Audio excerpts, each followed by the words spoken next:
दोस्तों आज आप देखने जा रहे हैं बहुत ही दिलचस्प डिबेट, जिसे पूरा सुनने के बाद अपने विचार कमेंट में ज़रूर लिखिए और वीडियो को लाइक और चैनल को सब्सक्राइब जरूर कर ले, क्योंकि बहुत सारे लोग वीडियो देखते हैं लेकिन चैनल को सब्सक्राइब करना भूल जाते हैं। तो मेरा आपसे विनती है कि चैनल को सब्सक्राइब जरूर कर ले। दोस्तों वीडियो में एक बात को लेकर राहुल गांधी और अमित शाह आमने सामने हो जाते हैं, और जब भी दोनों आमने सामने होते हैं तो सदन का पूरा माहौल ही बदल जाता है, और आज भी यही हुआ था।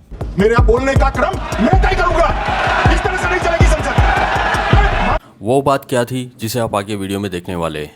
और यही नहीं, बात यहाँ तक बढ़ गई थी कि राहुल गांधी जी ने अमित शाह को चैलेंज तक दे दिया था। Amit Shah ji, I challenge you to have a debate on the three press conference. हालांकि इसके चलते अमित शाह जी ने बहुत ही तगड़ा जवाब भी दिया था।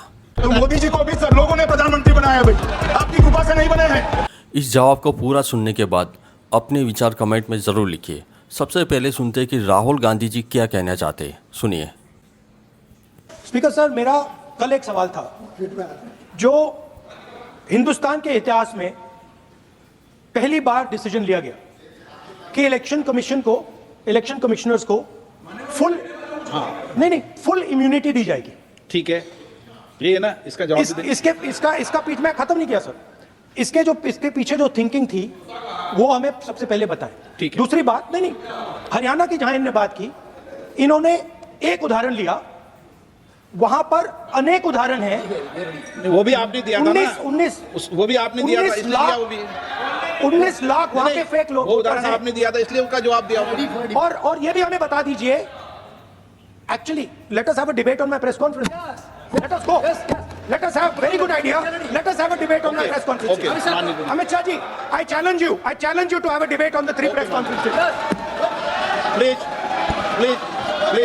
ठीक है, बैठ जाए मानिए, प्लीज मानिए, आपने बात की। उत्तर प्रदेश में और हरियाणा में दोनों चुनाव में वोट कैसे मानिए, प्लीज ये भी जवाब दे दीजिए। अब सुनते हैं कि होम मिनिस्टर अमित शाह जी ने इस पर क्या जवाब दिया था। जवाब को पूरा ज़रूर सुनिए, और पूरा सुनने के बाद अपनी राय कमेंट में ज़रूर लिखिए। सुनिए। पहली बात मैं स्पष्ट करना चाहता हूं, मैं 30 साल से विधानसभा और संसद में जनप्रतिनिधि के रूप में चुनकर आता हूं। मुझे लंबा अनुभव है संसदीय प्रणाली का। विपक्ष के नेता महोदय कहते हैं कि पहले मेरी बात का आप जवाब दीजिए, मैं सुनना चाहता हूं। आपकी मुंसफी से संसद नहीं चलेगी, मेरे आप बोलने का क्रम मैं तय करूंगा, इस तरह से नहीं चलेगी संसद। मान्यवर, उनको धैर्य रखना चाहिए, मेरा जवाब सुनने का। इनकी एक एक बात का जवाब मैं दूंगा, मगर मेरे भाषण का क्रम वो तय नहीं कर सकते, मैं करूंगा, क्योंकि मैं बोल रहा हूं। मान्यवर,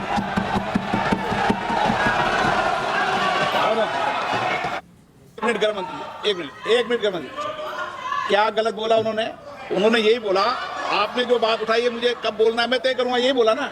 उसमें क्यों उत्तेजित हो रहे हो आप? हाँ, आपके 2-2 मिनट में खड़े होने से थोड़ी जवाब देते रहेंगे। नो, माननीय गृह मंत्री, मैं आपको फिर मौका दूंगा, आपको।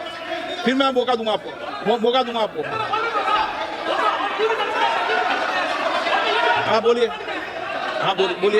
सर, ये आपने अगर अमित शाह जी का रिस्पांस देखा तो ये कंप्लीटली डिफेंसिव रिस्पांस है, ये घबराया हुआ रिस्पांस है, ये डरा हुआ रिस्पांस है। अब सुनिए पूरी बात, प्लीज मानिए। नो, सच्चा रिस्पांस नहीं है। माननीय गृह मंत्री जी, मान्यवर, आपके चेहरे पर मान्यवर, आपके चेहरे पर चिंता की लकीरें मैं देख रहा हूं कि मैं क्या बोलूंगा। मैं उनके उकसावे में नहीं आऊंगा, मैं मेरे विषय पर बोलूंगा। मान्यवर, मैंने इतना ही कहा कि मेरे भाषण का क्रम मैं तय करूंगा। मेरे भाषण का पहले क्या बोलना, बाद में क्या बोलना, मैं तय करूंगा। और मैं मानता हूं कि हर एक वक्ता का ये अधिकार है, उनका भी है, मेरा भी है। कल वो बोल रहे तो हम ऐसा थोड़ी ना बोले, आप झूठ क्यों बोल रहे हो? हम नहीं बोल सकते साहब, वो माननीय विपक्ष के नेता है, वो बोल सकते अपना भाषण। मान्यवर, और मैंने तो ये भी कहा, मेरा पूरा भाषण छूट कर कुछ बच जाता है तो आप पूछेगा, मैं जवाब दूंगा, मगर अब धैर्य भी चाहिए और सुनना भी चाहिए, दोनों चीजें करनी पड़ती है। मान्यवर, वोट चोरी का प्रोग्राम बचा। मैं वोट चोरी किसको कहते हैं वो बताना चाहता हूं। वोट चोरी के 3 आयाम हैं। एक तो मतदाता नहीं है, मतलब योग्यता नहीं है, और आप वोटर बन जाते हो तो वोट चोरी माना जाएगा। दूसरा, आप गलत प्रकार से चुनाव जीतते हो तो वोट चोरी माना जाएगा। और तीसरा, जनादेश को डिफाई करते हो, मतलब वोट के विपरीत आप कोई पद प्राप्त कर लेते हो तो भी एक प्रकार से वोट चोरी होता है। अरे सुनो ना, क्यों जल्दबाजी करते हो मानिकम? क्यों दे? अब मैं 3 वोट चोरी की घटनाएं बताना चाहता हूं। सबसे पहली घटना हुई आजादी के बाद देश का प्रधानमंत्री तय करना था। तय कौन करना था? तो उस वक्त के जितने प्रांत थे इसके कांग्रेस के अध्यक्ष होंगे, उनके एक एक वोट से तय होना था। अब 28 वोट श्री सरदार पटेल को मिले और 2 वोट जवाहरलाल नेहरू जी को मिले। और साहब प्रधानमंत्री जवाहरलाल जी बने। मान्यवर, मान्यवर,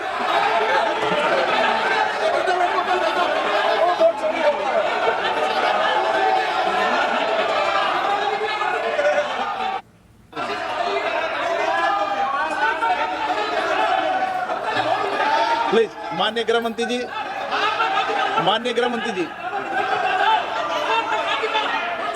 प्लीज।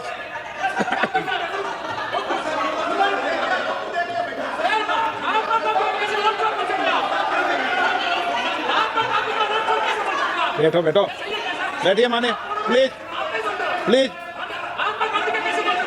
प्लीज।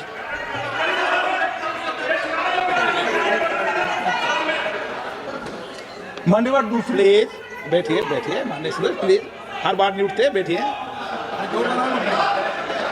मान्यवर दूसरे प्रकार की वोट चोरी और नैतिक तरीके से चुनाव जीतना, ऐसी वोट चोरी भी भूतकाल में एक बार हुई थी। श्रीमती इंदिरा गांधी रायबरेली से चुनी गई। इलाहाबाद हाईकोर्ट में श्री राजनारायण पहुंचे कि चुनाव नियमों के अनुसार नहीं हुआ। इलाहाबाद हाईकोर्ट ने यह तय कर दिया कि श्रीमती गांधी ने उचित तरीके से चुनाव नहीं जीता है, हम इसको रद्द कर दें। मान्यवर ये भी वोट चोरी थी, बहुत बड़ी वोट चोरी थी। और उसके बाद में क्या हुआ?